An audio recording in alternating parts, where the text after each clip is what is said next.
Hello everyone, तो कैसे हैं आप सब और आपका बहुत बहुत स्वागत है हमारे इस यूट्यूब चैनल जिसका नाम है जाविश फिजिक्स और सेंटर ऑफ मास के सीरीज ऑफ लेक्चर्स के इस लेक्चर में हम लोग समझने वाले हैं हेड ऑन कोलिजन। मतलब head on collision, one dimensional collision में इन इलास्टिक कोलिजन को, क्योंकि इससे प्रीवियसली हम लोगों ने इलास्टिक कोलिजन को समझा था और उसके फॉर्मूलाज को हम लोगों ने डिराइव किया था। ये आप साफ स्क्रीन पर बोर्ड पर देख सकते हैं, ये पिछले लेक्चर का काम किया हुआ है। तो अगर आपने पिछला लेक्चर नहीं देखा है तो फटाक से जल्दी से जाकर देख लें, उसका लिंक यहाँ आई बटन पर डिस्प्ले हो रहा होगा, आप जाकर देख सकते हैं और अपने नॉलेज को बढ़ा सकते हैं। फिर इलास्टिक कोलिजन इन 1D के बाद हम लोग पढ़ेंगे in elastic collision in 1D इस लेक्चर में।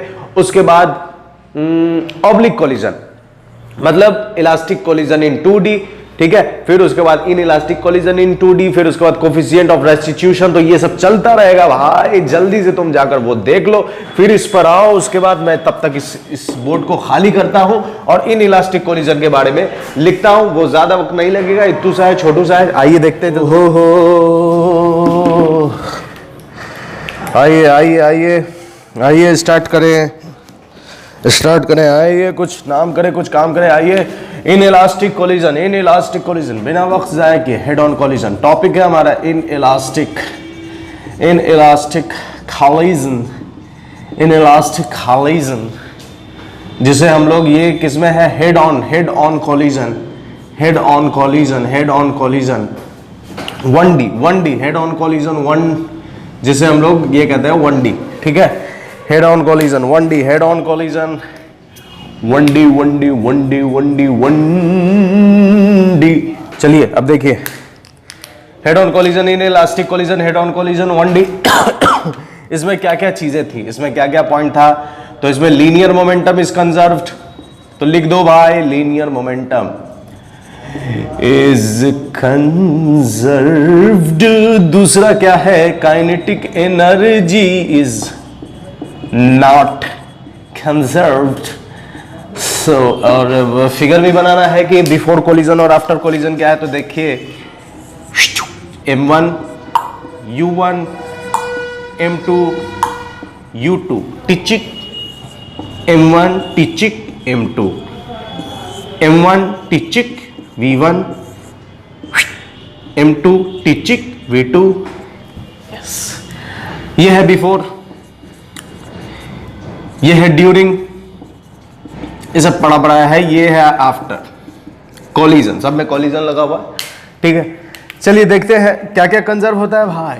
लीनियर मोमेंटम कंजर्व होता है भैया, ठीक है। आइए ना भैया, आइए भैया स्टार्ट करते हैं। लीनियर मोमेंटम भैया इज कंजर्व भैया, लीनियर मोमेंटम कंजर्व भैया।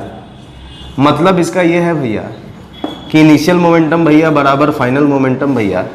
तो इनिशियल मोमेंटम क्या है भैया, M1 U1 भैया प्लस M2 U2 भैया बराबर M1 V1 भैया प्लस M2 V2 भैया। इसको मान लेते हैं इक्वेशन 1 भैया। दूसरा क्या है, kinetic energy is not conserve. Not conserve बोले तो भैया,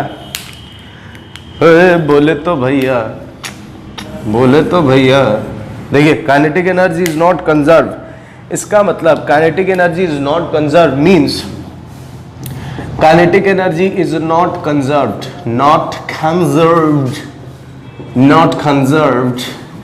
It means initial kinetic energy बराबर नहीं है फाइनल काइनेटिक एनर्जी के, ढिचिक, ठीक है।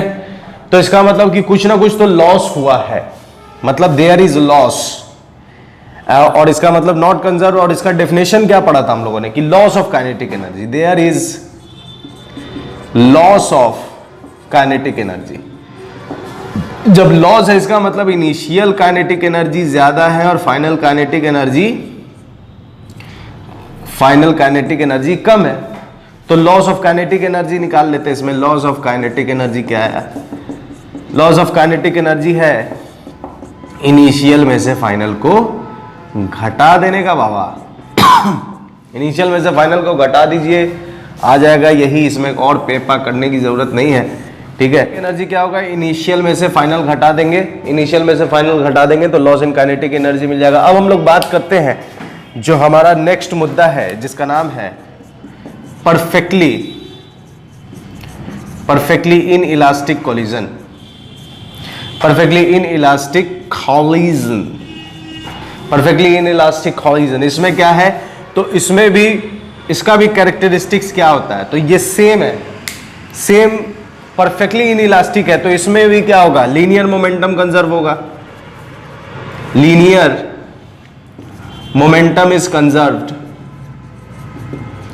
Linear momentum is conserved, kinetic energy is not conserved,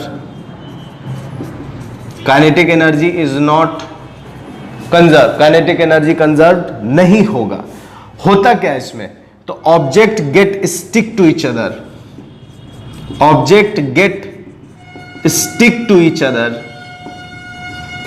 stick to each other after collision, after क्या होगा, कोलिजन। इसका मतलब क्या है, इसका मतलब है, घेराबंदी करने के बाद मैं समझाऊंगा, इसका मतलब है ये M1 चल रहा है U1 से, ये M2 चल रहा है U2 से, ये दोनों टकराया M1 और M2, उसके बाद M1 और M2 दोनों चिपक गए और दोनों साथ में v वेलोसिटी से चलने लगे। ठीक है, अब इसमें क्या होगा, तो इसका भी एक्सप्रेशन लिख सकते हैं, इसमें लीनियर मोमेंटम कंजर्व होता है, तो इसका पहला इक्वेशन हो जाएगा Pi बराबर Pf, तो ये निकल कर आएगा M1 U1 plus M2 U2 बराबर M1 V1 plus M2 V2, ये आ गया इक्वेशन 1। उसके बाद इक्वेशन 2 क्या है, लॉस इन काइनेटिक एनर्जी, क्योंकि काइनेटिक एनर्जी तो कंजर्व नहीं है, तो काइनेटिक एनर्जी कंजर्व नहीं है, काइनेटिक एनर्जी कंजर्व नहीं है, kinetic energy is not conserved, is not conserved, ठीक है, is not conserve, therefore initial kinetic energy बराबर नहीं होगा फाइनल काइनेटिक एनर्जी के, तो there is loss in kinetic energy, there is loss in kinetic energy. तो इसमें भी आप निकाल सकते हो लॉस कैसे निकलेगा, तो लॉस ऑफ काइनेटिक एनर्जी होगा initial minus kinetic energy, initial minus kinetic energy final. ठीक है, तो ये हेड ऑन कोलिजन के हम लोगों ने तीनों चीजों को समझ लिया, elastic collision, in elastic collision और परफेक्टली इन इलास्टिक कोलिजन। ठीक है, अब हम लोग क्या समझेंगे, ऑब्लिक कोलिजन। ऑब्लिक कोलिजन में भी यही चीजें चलेंगी, इलास्टिक फिर इन इलास्टिक, ठीक है, और फिर इलास्टिक चलेगी, फिर इन इलास्टिक चलेगी, फिर उसके बाद परफेक्टली इन इलास्टिक कोलिजन चलेगी। ठीक है, उसमें भी थोड़ा कैलकुलेशन ज्यादा है, कुछ नहीं है, बस हम लोग फॉर्मूला डिराइव करेंगे जैसा इलास्टिक वाले में हम लोगों ने किया था। ठीक है, ये जो मैं अभी बताऊंगा या जो मैंने बताया हुआ है वो चीजें जो है वो एकदम सिंपल कि आपको यहां समझ में आएगा कि व्हाट इज इलास्टिक और इन इलास्टिक। लेकिन जैसे ही ये मैं इस लेक्चर को खत्म कर दूंगा और नेक्स्ट लेक्चर में मैं आपको बताऊंगा कोफिशिएंट ऑफ रेस्टिट्यूशन की मदद से इलास्टिक इन इलास्टिक को कैसे आइडेंटिफाई करेंगे, उस पर क्वेश्चंस कैसे सॉल्व होने वाले हैं। ठीक है, तो एंड तक इसे भी देखिए और आगे की भी लेक्चर देखना है आपको। और अगर आपने सब्सक्राइब नहीं किया है तो अभी जल्दी सब्सक्राइब कर दीजिए और अपने फ्रेंड सर्किल में जरूर कहें कि सब्सक्राइब करने के लिए और शेयर करने के लिए। और मेरा कल रात को ही मतलब 13 जनवरी को, आज 14 है, मकर संक्रांति का दिन है और कल 13 जनवरी था, तो कल के दिन शाम 8 बजे तक मेरा YouTube पे 6000 सब्सक्राइबर पूरा हो गया था। तो बहुत बहुत शुक्रिया इसके लिए और उम्मीद करता हूं कि जल्द से जल्द ये 6 से 10,000 से 20 से 50 से मिलियंस में जाए और मैं इसी तरह आपको अपना नॉलेज देता रहूं। तो बिना वक्त जाए कि इसे नोट कीजिए, मैं आगे बढ़ने की तैयारी में हूं इसे मिटाने के बाद। ठीक है, इलास्टिक कोलिजन इन 2D, ठीक है, जिसे कह रहे हैं ऑब्लिक कोलिजन, ऑब्लिक कोलिजन। ठीक है, इलास्टिक कोलिजन इन 2D, ऑब्लिक कोलिजन। सिचुएशन क्या है, सिचुएशन ये है कि इसके लिए मुझे XYZ को X और Y बनाना होगा कोऑर्डिनेट सिस्टम। तो मान लेते हैं कि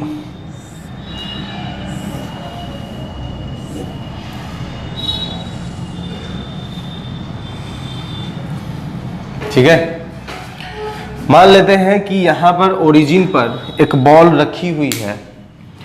एक बॉल रखा हुआ है ओरिजिन पर, ठीक है, ये ओरिजिन है और इस ओरिजिन पर एक बॉल रखा हुआ है, ठीक है, एक बॉल ये रखा हुआ है और यहां पर एक मास आ रहा है, ठीक है, ये m1 u1 से ऐसे आ रहा है, ठीक है, ये m2 u2 जो कि रेस्ट में है, ठीक है, u2 रेस्ट में।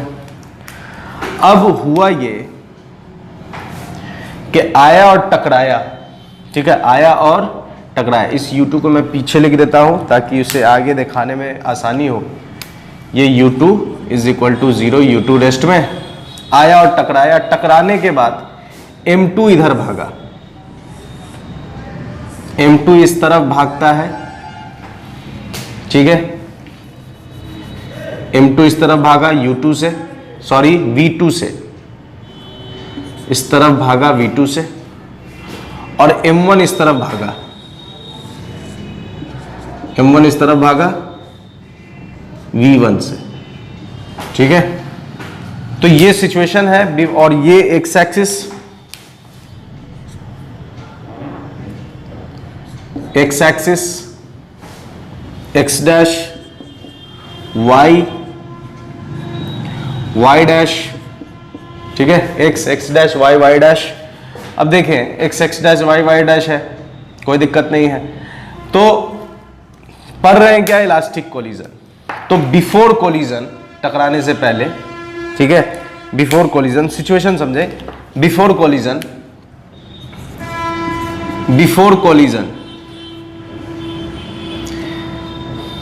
Before collision, before collision, before collision क्या है, बिफोर कोलिजन क्या है, m1, m1 है, m1 के पास क्या है u1, m2 है, m2 के पास u2 है जो 0 के बराबर, लेकिन u1 नॉट इक्वल टू 0, ठीक है।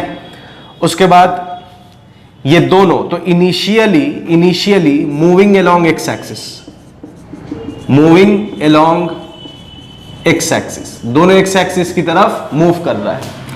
लेकिन आफ्टर कोलिजन क्या होता है, आफ्टर कोलिजन, ठीक है, आफ्टर कोलिजन m1 के पास क्या है, आफ्टर कोलिजन m1 के पास v1 है जो नॉट इक्वल टू 0, m2 के पास भी v2 है जो नॉट इक्वल टू 0, और ये मूव कर रहा है, moving in xy plane. Difference समझिए, यहां भी मैं कंसीडर कर सकता हूं, xy प्लेन कंसीडर कर सकता हूं, लेकिन चूंकि सिंपल करना है, सिचुएशन को आसान करना है समझने के लिए, इसलिए मैं इसको xy कंसीडर नहीं कर रहा हूं, इसको सिर्फ क्या कर रहा हूं, एक्स एक्सिस। टकराने के बाद क्या हो गया, xy प्लेन में आ गया। तो अब यहां पर देखिए, जब चूंकि xy प्लेन में आया है तो ध्यान अगर दें आप तो देखेंगे कि ये मान लेते हैं एंगल बना रहा है थीटा और ये एंगल बना रहा है अल्फा, ठीक है, ये बना रहा है थीटा, ये क्या बना रहा है, अल्फा। तो इसके लिए जो इलास्टिक कोलिजन की प्रॉपर्टीज थी, इलास्टिक कोलिजन की प्रॉपर्टी क्या क्या थी, इलास्टिक कोलिजन की प्रॉपर्टी थी कि linear momentum is conserved, linear momentum is conserved, ठीक है, लीनियर मोमेंटम इज कंजर्व, ये प्रॉपर्टी थी, लीनियर मोमेंटम कंजर्व है। तो यहां पर जो हम काम करेंगे वो अलोंग एक्स एक्सिस करेंगे और अलोंग वाई एक्सिस। देखिए लीनियर मोमेंटम इज कंजर्व, तो लीनियर मोमेंटम इज कंजर्व, तो सबसे पहले हम काम करते हैं अलोंग एक्स एक्सिस के लिए, अलोंग एक्स एक्सिस।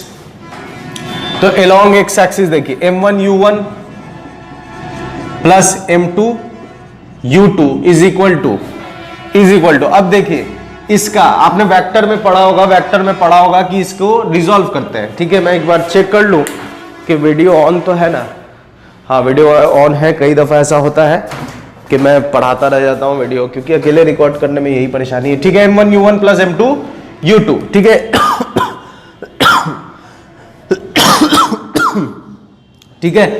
तो वेक्टर में आपने पढ़ा होगा अलोंग एक्स एक्सिस, तो इसको रिजॉल्व करें, इस महाशय को रिजॉल्व करेंगे तो v1 का इधर आएगा, ये v1 है, इसका कलर मैं चेंज कर देता हूं ताकि आपको डिफरेंस फील आए कि क्या है।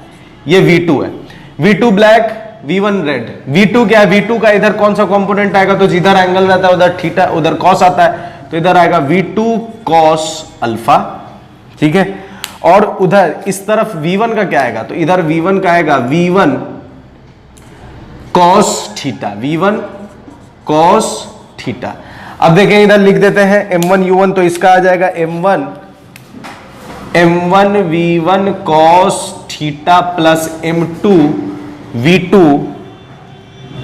Cos phi, M2 V2 cos phi. ये आ गया क्वेश्चन 1। अब अलोंग y एक्सिस करते हैं, along y axis, along y axis किया जाए तो फिर से वही चीज, अलोंग y एक्सिस कर रहे हैं। ये था अलोंग x एक्सिस, ये अलोंग y एक्सिस। अब अलोंग y एक्सिस में इसको इधर तोड़ेंगे तो इधर आएगा इसका V2 साइन अल्फा, और इसका इधर आ जाएगा V1 sine theta, V1 sine theta. कहां, यहां तक की कहानी क्लियर है। अब चूंकि देखें तो अलोंग y एक्सिस की तरफ बात करें तो ये बिफोर कोलिजन किधर मूव कर रहा है, एक्स एक्सिस की तरफ मूव कर रहा है, y पे तो मूव कर नहीं रहा है, इसलिए y एक्सिस बिफोर मोमेंटम क्या हो जाएगा, 0। बिफोर मोमेंटम कितना हो जाएगा, 0। अब इसको देखें M1 V1 साइन थीटा, तो M1 V1 sine theta plus लगाएंगे माइनस, क्यों माइनस लगाने, क्योंकि V2 निगेटिव है, y एक्सिस की तरफ आ गया है, ठीक है। डायरेक्शन अपोजिट है दोनों का, इस वजह से निगेटिव, यहां दोनों का सेम डायरेक्शन था इसलिए प्लस लगाए, यहां अपोजिट हो जाएगा तो क्या लिखेंगे, माइनस V2 साइन अल्फा। इसको कुछ ऐसे भी लिख सकते हैं, M2 कौन लिखेगा भाई, माइनस M2। इसको कुछ ऐसे भी लिख सकते हैं, M1 V1 साइन थीटा बराबर M2 V2 साइन अल्फा। इसको मान लेते हैं इक्वेशन 2, ठीक है, इक्वेशन 2 मान लिए। अब एक्स एक्सिस हो गया, वाई एक्सिस हो गया। अब बात करते हैं आगे, तो दूसरी चीज क्या होती है, दूसरी चीज क्या होती है, तो दूसरी चीज है कि लीनियर मोमेंटम कंजर्व होता है, उसके बाद kinetic energy is conserved, kinetic energy is conserved. तो काइनेटिक एनर्जी कंजर्व है तो फिर से वही अलोंग वाई एक्सिस, सबसे पहले निकालते हैं अलोंग एक्स एक्सिस, तो अलोंग एक्स एक्सिस क्या हो जाएगा, अलोंग एक्स एक्सिस हो जाएगा half M1 U1 square plus half M2 U2 square is equal to, ठीक है, देखें ध्यान से तो आपको मिलेगा half M1 V1 square cos square theta plus half M2 V2 square sine square alpha. बात समझ में आ रही है। तो ये हमने क्या लिख दिया। अब इसमें से आप क्या कॉमन ले सकते हो, कॉमन ले सकते हो, हाफ कॉमन लेके काट दो, तो हाफ कॉमन लेके काटोगे तो क्या आएगा, हाफ कॉमन लेके काटोगे तो आएगा M1 U1 square plus M2 U2 square is equal to M1 V1 square cos square theta plus M2 V2 square sine square alpha, ठीक है। तो ये हमारा हो गया इक्वेशन नंबर 3, ठीक है, ये इक्वेशन नंबर 3 हो गया, इक्वेशन नंबर 3। अब इसी का क्या करेंगे, अलोंग एक्स एक्सिस तो हो गया, अब निकालते हैं अलोंग वाई एक्सिस। आइए तो अलोंग वाई एक्सिस के लिए काम किया जाए, ठीक है। अलोंग वाई एक्सिस यहां लिख देता हूं मैं, अलोंग वाई एक्सिस,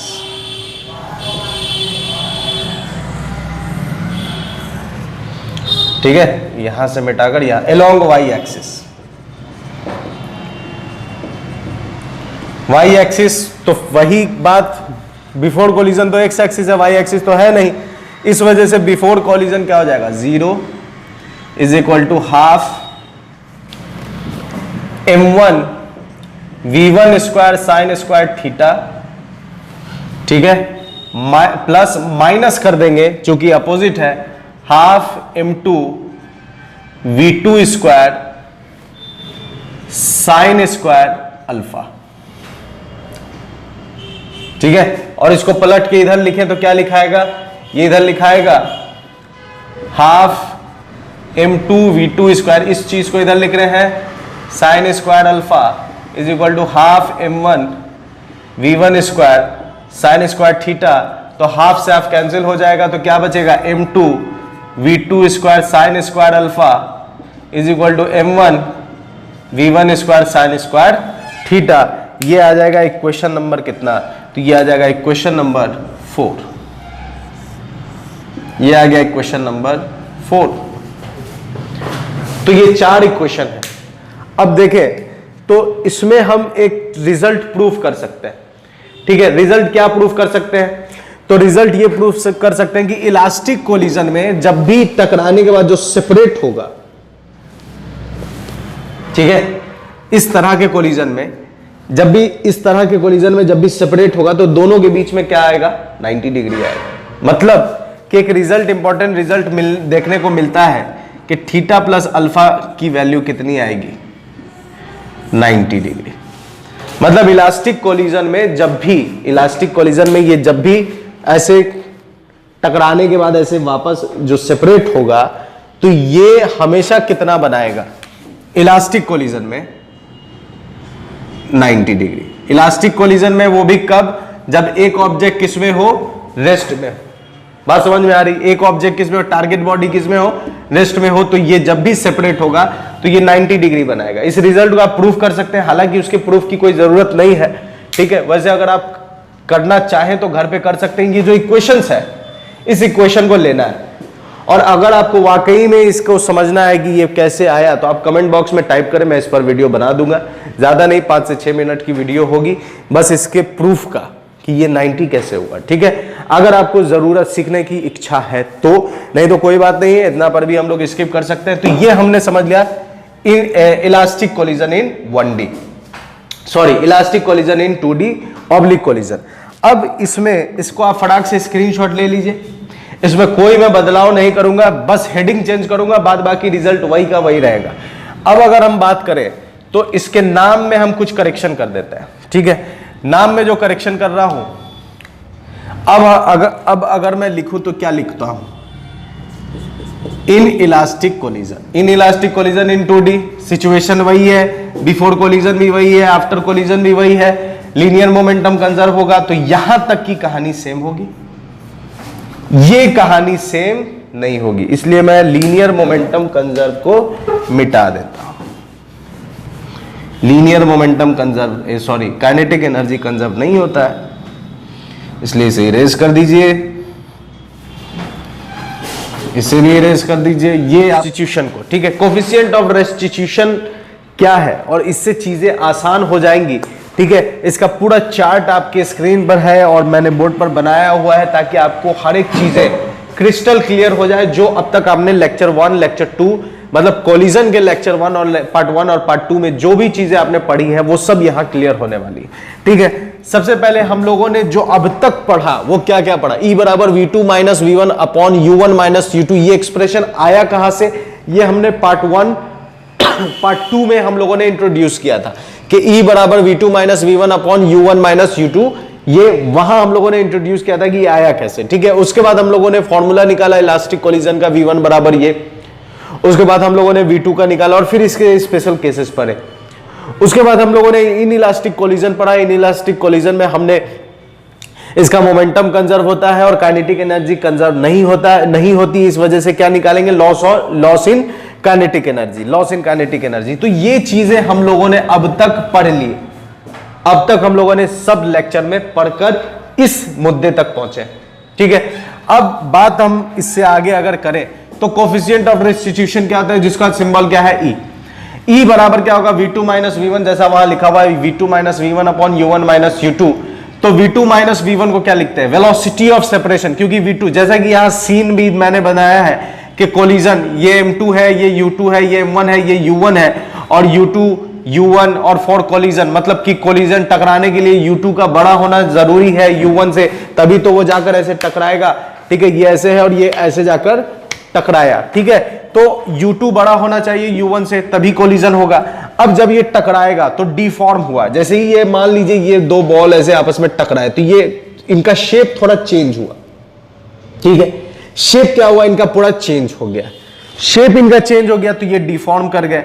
ये एन क्या है, तो दोनों एक दूसरे पर नॉर्मल रिएक्शन लगा रहे हैं, नॉर्मल फोर्स लगा रहे हैं दोनों एक दूसरे पर, और फिर दोनों चिपके रहे और कुछ देर तक ऐसे v वेलोसिटी से चलते रहे और फिर आपस में वापस हुए, आपस में सेपरेट हुए तो m2 के पास v2 आया, m1 के पास v1 आया और ये रिफॉर्म कर गए, मतलब अपने शेप में वापस आ गए। ऐसा आपने स्लो मोशन वाली जो वीडियोस होती है डिस्कवरी चैनल पर कि वो टकराया तो उसके शेप में क्या बदलाव आया, या पंच ऐसे लगता है तो उसका गाल देखिएगा कि ऐसे ऐसे होने लगता है, तो वो सब चीजें, वो सब इंस्टेंट वाली बातें हैं जो हम लोग देखते हैं स्लो मोशन वाली वीडियो में। ठीक वैसा ही होता है, कुछ देर के लिए वो ये होगा, अपने शेप से डिफॉर्म हो जाएगा, फिर उसके बाद वो जब सेपरेट होता है तो रिफॉर्म हो जाता है। तो बेसिकली कोलिजन यही। अब इसमें U2 U1 मतलब U2 U1 ये टकराने के लिए, और टकराने के बाद V2 V1, तो V2 V1 को क्या कहते हैं, वेलोसिटी ऑफ सेपरेशन, टकराने के बाद अलग हो रहा है तो वेलोसिटी ऑफ सेपरेशन, और U1 U2 को क्या कहते हैं, वेलोसिटी ऑफ अप्रोच, टकराने के लिए जो अप्रोच है उसी को कहते हैं वेलोसिटी ऑफ अप्रोच। इसमें V2 V1 U1 U2 ये क्या है, component of velocities along the line of impact. V2 V1 U1 U2 क्या है, कंपोनेंट ऑफ वेलोसिटीज, ये क्या है, component of velocities along the line of impact. अब सर ये लाइन ऑफ इंपैक्ट क्या है, तो मैंने स्टार्टिंग में ही ये सब बेसिक कॉन्सेप्ट बता दिया है। लाइन ऑफ इंपैक्ट क्या है, लाइन ऑफ इंपैक्ट क्या है, और line of action, line of motion क्या है। अगर आप डायरेक्ट इसी लेक्चर पर पहुंचे हैं तो भी कोई परेशानी नहीं, मैं फिर से रिकॉल कर दे रहा हूं। दोनों ऐसे जा रहे हैं, U1 भी इधर जा रहा है, U2 भी इधर जा रहा है, तो दोनों का वेलोसिटी, दोनों की वेलोसिटीज क्या है, दोनों के वेलोसिटीज क्या है, सेम डायरेक्शन में, दोनों के वेलोसिटीज पैरेलल है, दोनों एक ही डायरेक्शन में जा रहे हैं, इसलिए हम इसे क्या कहेंगे, लाइन ऑफ मोशन। मतलब दोनों का लाइन ऑफ मोशन क्या है, सेम है, दोनों का लाइन ऑफ मोशन कैसा है, सेम है। लेकिन जब वो टकराए, मान लीजिए ऐसे जा रहे हैं, ठीक है, और ऐसे टकराए, तो दोनों का, ये ऐसे जा रहे हैं और ऐसे टकराए, तो दोनों का लाइन ऑफ मोशन भी सेम है, क्योंकि ये ऐसे जा रहा है, ठीक है, ये ऐसे जा रहा है, दोनों का लाइन ऑफ मोशन भी सेम। दोनों टकराया तो दोनों का लाइन ऑफ इंपैक्ट भी क्या है, सेम है, क्योंकि ये पूरा स्ट्रेट लाइन बन रहा है मेरा दोनों एल्बो, ठीक है, तो दोनों का लाइन ऑफ मोशन भी सेम है, दोनों ऐसे जा रहे हैं, लाइन ऑफ मोशन भी सेम है, टकराए तो लाइन ऑफ इंपैक्ट भी क्या हो गया, सेम हो गया। तो उस तरह लाइन ऑफ इंपैक्ट और लाइन ऑफ मोशन सेम हो तो उसको कहते हैं हेड ऑन कोलिजन, जो हम लोग पढ़ के आए, हेड ऑन कोलिजन। और अगर लाइन ऑफ इंपैक्ट और लाइन ऑफ मोशन डिफरेंट हो, कुछ एंगल फॉर्म करे, तो हम उसे कहते हैं ऑब्लिक कोलिजन, ठीक है। तो लाइन ऑफ मोशन क्या है, और ये जैसे ऑब्लिक कोलिजन का एक एग्जांपल, ये ऐसे जा रहा था, ये ऐसे जा रहा था, और ये दोनों टकराया, तो ये ब्लू वाली लाइन लाइन ऑफ इंपैक्ट और ये लाइन ऑफ मोशन हो गया। तो फॉर्मूला क्या है, ये समझ में आ गया। अब इसमें जो जो चीजें हम लोगों ने पढ़ी वो क्या, देखिए फिर से ये फिगर मैंने यहां बनाया, इसका सिचुएशन ए, ये फिगर वापस मैंने यहां बनाया, इसको दे दिया सिचुएशन बी, और फिर उसके बाद मैंने इसको थोड़ा सा रिफॉर्म किया, पूरा नहीं, थोड़ा रिफॉर्म करके बनाया, ये हो गया सिचुएशन सी, और फिर पूरा कंप्लीटली रिफॉर्म करके बनाया, वो हो गया सिचुएशन डी। अब थोड़ा समझते हैं कि जब U2 बड़ा है, U1 छोटा है, ये गया और टकराया, तो इसका मोमेंटम कुछ है, इसका मोमेंटम कुछ है, ये बिफोर है, ये टकराने से पहले की बात। अब देखिए दोनों टकराया तो दोनों के शेप ऐसे टकराए और कुछ देर तक सेम चलते रहे, टकराव के बाद कुछ देर तक सेम चलते रहे, ये वही सिचुएशन। तो चूंकि टकराया और चिपक कर कुछ दूर तक सेम चलता रहा, तो इस केस में फाइनल काइनेटिक एनर्जी और इनिशियल काइनेटिक एनर्जी दोनों में फाइनल काइनेटिक एनर्जी कम होगा और इनिशियल काइनेटिक एनर्जी ज्यादा होगी, और यहां पर maximum loss of kinetic energy होगा। इसका बेस्ट एग्जांपल, एक लकड़ी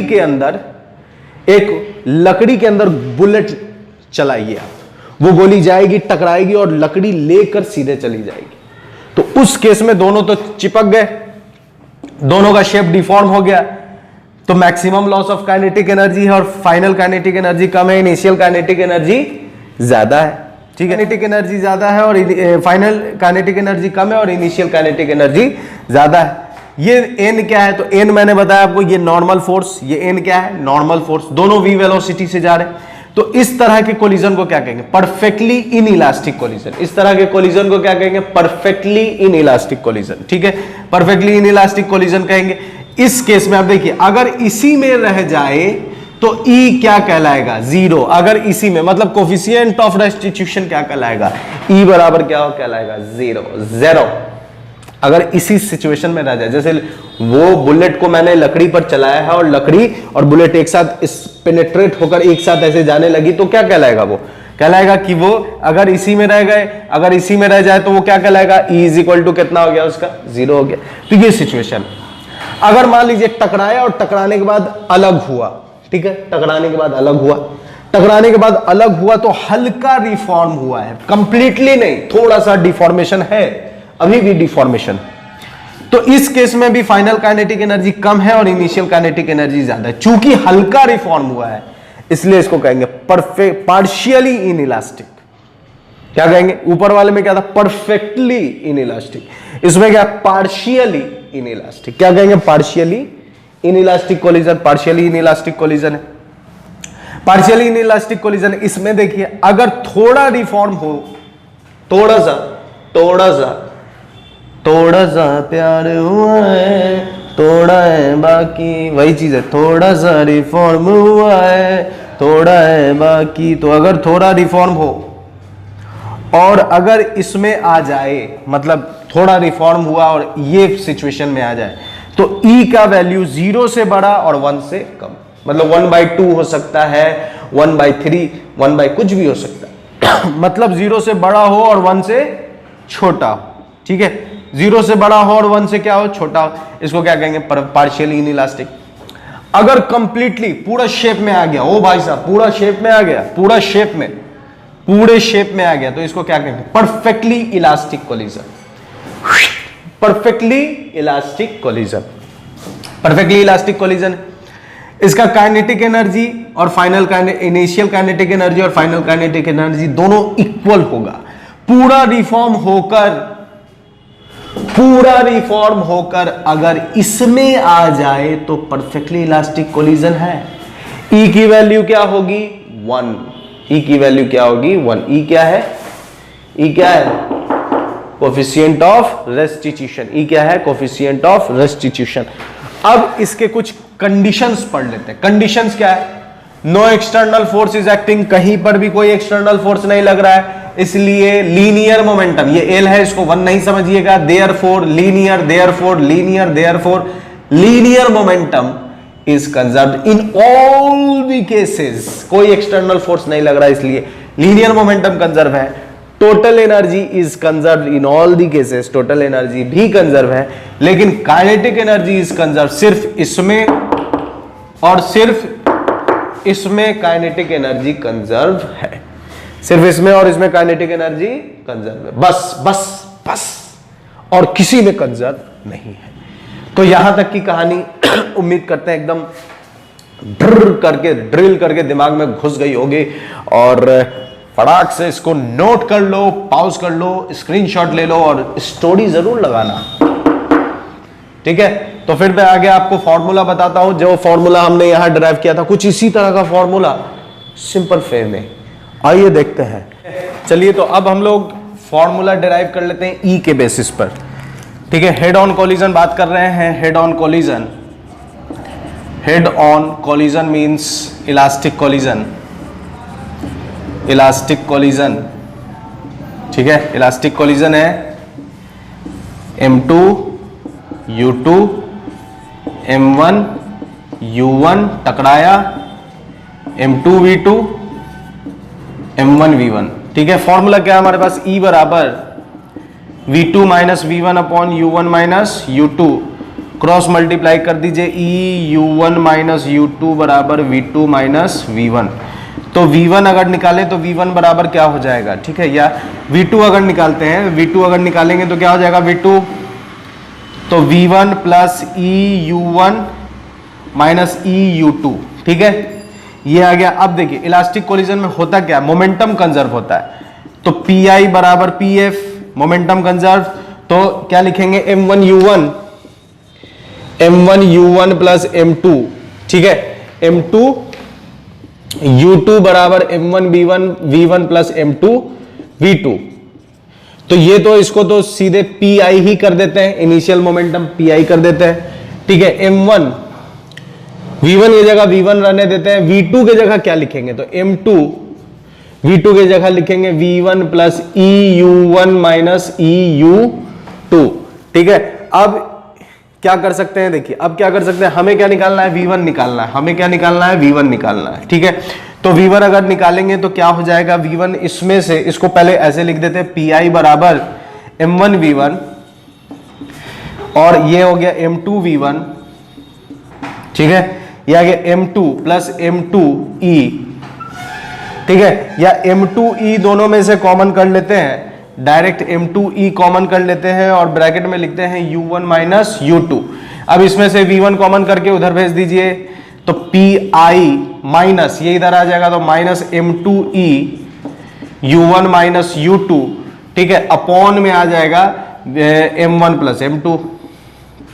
ये क्या निकल गया, v1 निकल गया, ये क्या निकल गया, v1 निकल गया। सेम काम अगर हम करें, ठीक है, सेम काम अगर हम करें तो हमें क्या मालूम चल जाएगा, सेम काम अगर हम करें तो हमें मालूम चल जाएगा कि v2 कैसे निकालना है। तो v2 के लिए भी कोई बड़ी बात नहीं है, v2 के लिए भी कोई बड़ी बात नहीं, इसको हम v2 के फॉर्म में लिखे, अगर ये चीज यहां अगर लिखें v2 के फॉर्म में, तो v2 बराबर क्या हो जाएगा, v2 बराबर, सॉरी v1 तो नहीं, v2 ही तो निकाला अभी हम लोगों ने, v1 के फॉर्म में, v1 के फॉर्म में अगर लिखें तो v1 के फॉर्म में क्या हो सकता है, v1 उधर चला जाएगा, v2 इधर ही रहेगा, v2 और ये पूरा इधर आ जाएगा minus e u1 minus u2, u1 minus u2। अब बस इसको सॉल्व कर देना है और इसमें खाली v1 की जगह पुट कर दो, इसमें खाली v1 की जगह पुट कर दो। तो अब इसे उठाते हैं और pi बराबर m1 v1 की जगह ये लिख दीजिए v2 minus e u1 minus u2। ठीक है, प्लस m2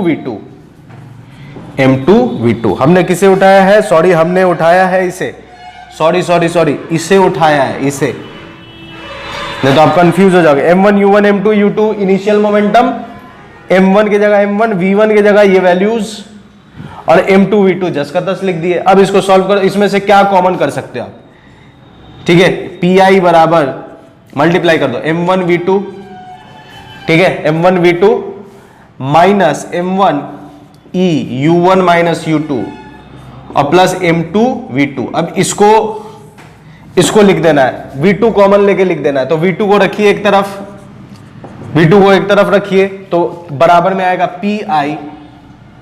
ठीक है, v2 हमने कॉमन, ये इधर आ गया प्लस में m1 e u1 minus u2 और अपॉन में क्या आ जाएगा m1 प्लस m2।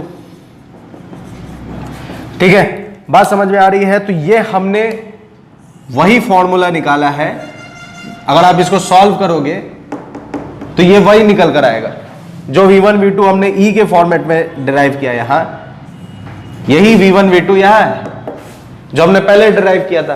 तो वो ये e के फॉर्म में है, वो e के फॉर्म में नहीं। अगर e नहीं दिया हो तो वो लगाएंगे, अगर e दिया हो और इनिशियल मोमेंटम दिया हो तो ये लगाएंगे। तो इसके ऊपर जो क्वेश्चंस है, ये हम लोग नेक्स्ट लेक्चर में, मतलब इसके जस्ट नेक्स्ट जो लेक्चर है उसमें हम लोग इसके क्वेश्चंस को करेंगे। तो आप इसका भी स्क्रीनशॉट ले लो, नोट्स तैयार कर लो, और अगर एकदम इसके बाद जो लेक्चर है जिसमें मैंने क्वेश्चन सॉल्व किया है और वेरिएबल मास को डिस्कस किया है, उसका लिंक यहाँ स्क्रीन पर आपके डिस्प्ले हो रहा होगा, तो आप जाकर देख सकते हैं और अपने नॉलेज को बढ़ा सकते हैं। और मेरे साथ बने रहने के लिए बहुत बहुत शुक्रिया। प्लीज इसी तरह मुझे सपोर्ट करते रहें और सब्सक्राइब और शेयर करते रहें। मेरे साथ बने रहने के लिए बहुत बहुत शुक्रिया। अपना ख्याल रखें। गुड बाय एंड खुदा हाफिज।